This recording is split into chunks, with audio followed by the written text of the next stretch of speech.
Merci beaucoup pour tous vos témoignages d'encouragement, les commentaires que vous laissez, les likes aussi que vous mettez sous chacune de ces vidéos et bien tous ceux qui s'abonnent régulièrement à la chaîne donc YouTube de notre Église. C'est autant d'encouragement, ça permet aussi de gagner en visibilité pour que le plus grand nombre puisse profiter aussi de ces vidéos. Voilà, en espérant qu'elles font du bien, qu'elles encouragent, qu'elles nous corrigent aussi et qu'elles nous font ressembler à chaque jour un peu plus à Jésus-Christ. Je voudrais qu'on puisse lire un passage dans Jean chapitre 8 à partir du verset 1. C'est un passage, un récit très connu de Jésus face à cette femme adultère qui était prête à être lapidée. Il nous est dit, quant à Jésus, il partit pour le mont des Oliviers, mais le lendemain, il revint de bonne heure dans la cour du temple et tout le peuple se pressa autour de lui. Alors il s'assit et se mit à enseigner. Tout à coup, les spécialistes de la loi et les pharisiens traînèrent devant lui une femme qui avait été prise en flagrant délit d'adultère.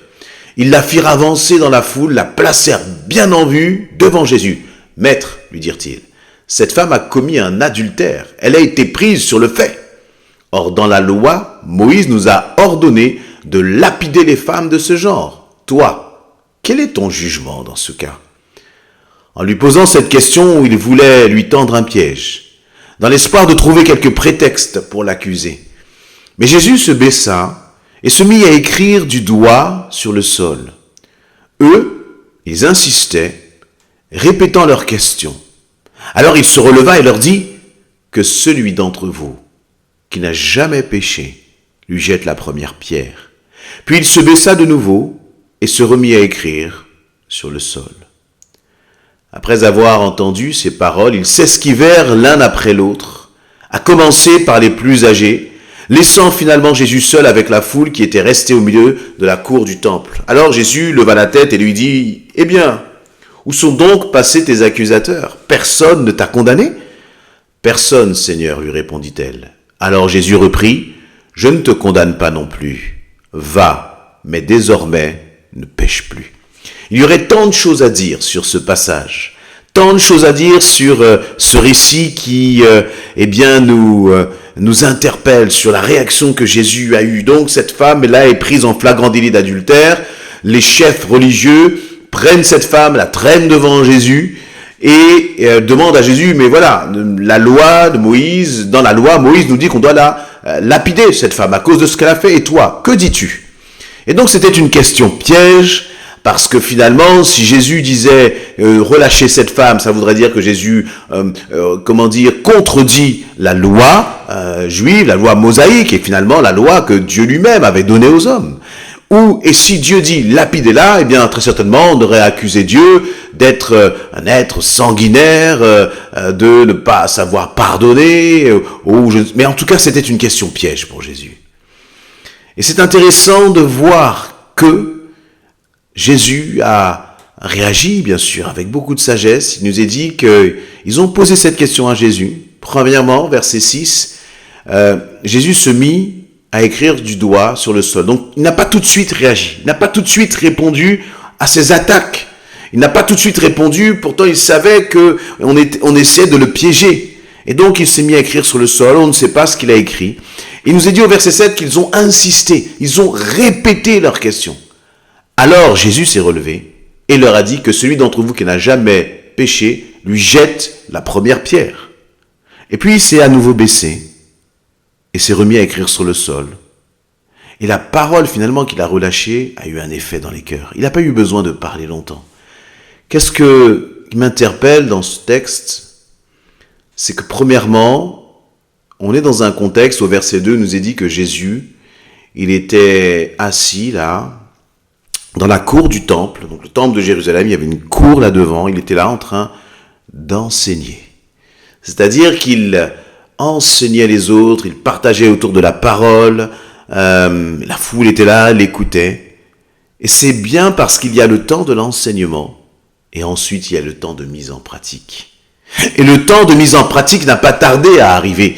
Parce que pendant que Jésus enseignait, il a été interrompu par ces hommes qui sont venus avec cette femme adultère et pour piéger Jésus. Et ça m'interpelle parce que nous sommes parfois prompts à enseigner. Nous sommes prompts à donner des leçons. Nous sommes là dans l'église, voyez, avec toute notre religiosité parfois.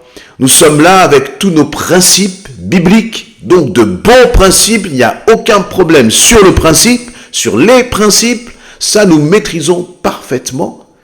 Même parfois à vouloir enseigner les autres, vouloir conseiller les autres sur la bonne conduite à suivre. Mais laissez-moi vous dire, bien-aimés, que ce qui compte, ce n'est pas tant ce que nous pensons, ce que nous connaissons, ou même ce que nous enseignons ou partageons aux autres. Ce qui compte, c'est ce que nous pratiquons finalement. Et là, eh bien, ça n'a pas tardé, comme je disais, juste après l'enseignement, tout de suite, la pratique est arrivée. On ne sait pas sur quoi Jésus enseignait. Peut-être qu'il enseignait sur la sagesse. Peut-être qu'il enseignait sur la maîtrise de soi. Peut-être qu'il enseignait sur la tempérance lorsque vous êtes attaqué. Peut-être qu'il enseignait sur le fait de consulter, Dieu avant de parler, avant d'agir. Je ne sais pas sur quoi Jésus enseignait, mais en tout cas, tout de suite, il a été mis à l'épreuve. Et face à cette question piège, à cette situation piège, il nous est dit qu'il ne s'est pas précipité à répondre. Il s'est baissé et il a commencé à écrire sur le sol. Que s'est-il passé? À quoi pensait-il pendant qu'il écrivait sur le sol? On ne sait pas. Mais je me plais à penser que Jésus, très certainement, consultait le Père, cherchait ce que Dieu voulait. Et là, on apprend quelque chose, chacun d'entre nous. Lorsqu'on te parle, lorsqu'on te dit quelque chose qui ne te plaît pas, lorsqu'on vient peut-être un peu te titiller, peut-être un peu te chercher. Et là, comment est-ce que tu réagis là, dans ton cœur? Est-ce que, comme Jésus, peut-être que tu te poses un peu et tu te dis, Seigneur, qu'est-ce que je dois répondre? Seigneur, qu'est-ce que tu veux que je réponde? Parce que ta réaction, finalement, c'est ce qui va faire toute la différence. Dans cette situation, les hommes qui étaient là ont été interpellés, comme presque mis à nu devant eux leurs propres fautes, alors qu'ils étaient venus en accusateurs. Mais parce que Jésus a parlé selon l'Esprit, mais parce que Jésus a parlé conformément à ce que le Père très certainement avait mis comme pensée dans son cœur. Il a dit que celui d'entre vous qui n'a jamais péché, lui jette la première pierre, une parole de sagesse. Et j'aimerais t'interpeller sur le fait que ce dont nous manquons trop souvent, ce dont je manque trop souvent, c'est de paroles de sagesse, une parole qui confonde nos détracteurs, une parole qui, comme dévoile les pièges de ceux qui te veulent du mal, ceux qui peut-être sont là comme pour être comme des barrières là sur ton chemin pour te faire chuter. Et le problème donc ce ne sont pas les autres. Le problème dans cette situation, ce ne sont pas ces détracteurs, ce ne sont pas ces hommes qui sont là avec leurs pierres pleins de colère, prêts à lapider cette femme. Non. Le problème, c'est parfois toi et moi sur notre façon de réagir. Parce que si nous réagissons mal, c'est comme mettre de l'huile sur le feu. Mais par contre, si nous réagissons avec sagesse, eh bien là, ça va calmer la fureur, nous est-il dit dans le livre des Proverbes. Ça va calmer. Une parole sage calme la fureur. Alors que nous avons plutôt tendance à rendre coup pour coup. Comme sur le ring, monter sur le ring et donc tu m'as donné, je vais te redonner. Et là, Jésus n'était pas dans cette attitude. Déjà, ce qui est intéressant, c'est qu'imaginez cette foule qui est là avec ces pierres, là, prêts à lapider. Et les détracteurs, les chefs religieux qui sont là en train d'insister. Jésus est là. Il est baissé et s'est mis à écrire sur le sol. C'est une attitude de calme. Une attitude qui est posée.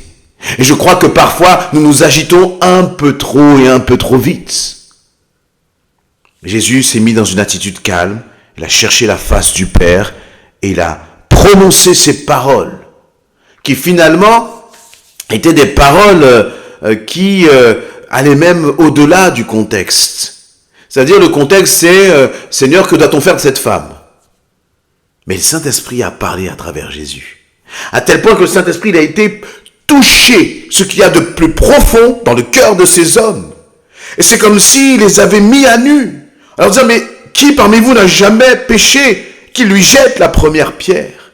Et ceux qui étaient accusateurs ont été accusés par leur propre conscience. ont été accusés parce que c'est comme si le Saint-Esprit était venu éclairer ce qu'il y avait au fond de leur cœur. Et ça m'interpelle parce que je me dis, mais Seigneur, combien de fois j'aurais pu régler des situations si j'avais cherché une parole de sagesse, une parole venant de toi. Et les conflits, bien aimés, il y en a partout. Dans nos familles, sur notre lieu de travail, peut-être dans un club de sport, là où tu pratiques une activité sportive, à l'école, et aussi dans l'église. Y aura-t-il des hommes et des femmes remplis d'Esprit Saint et de sagesse? Des hommes et des femmes qui savent museler finalement leur bouche, qui savent se taire pour chercher ce que Dieu veut dire et parler quand Dieu leur a dit. Au lieu de se précipiter, Jésus s'est baissé, il a écrit, ensuite il a parlé, et parce qu'il a parlé sous l'onction, parce qu'il a parlé justement avec la sagesse du Saint-Esprit, ceux qui étaient autour de lui ont été confondus. Sans hausser le ton, sans, faire preuve de rentrer dans une sorte de corps à corps, de point à point, de œil pour œil, dent pour dent, non. Christ a su parler au cœur et les atteindre. D'une telle façon que finalement, les détracteurs ont été confondus. Et je crois que à travers cela, c'est une des leçons que nous pouvons tirer. À tel point qu'il nous est dit au verset 9, après avoir entendu ces paroles, ils s'esquivèrent l'un après l'autre, à commencer par les plus âgés, laissant finalement Jésus seul avec la femme. Là, vous voyez, ces paroles ont touché et ont fait que chacun s'est retiré petit à petit, alors que trop souvent nos paroles sont comme de l'huile sur le feu et ne font que attiser une situation qui parfois est déjà bien compliquée. Soyons comme Jésus, des hommes, des femmes qui parlent avec sagesse. Pas simplement des hommes et des femmes qui enseignons, qui donnons des leçons aux autres, mais soyons des hommes et des femmes qui appliquons ce que justement nous enseignons. Là, il nous est dit Jésus enseignait, et tout de suite, il a été mis à l'épreuve à travers ce récit, et Jésus-Christ a traversé cette épreuve. Comme pour dire, j'enseigne, mais j'applique aussi ce que j'enseigne, faites-en de même.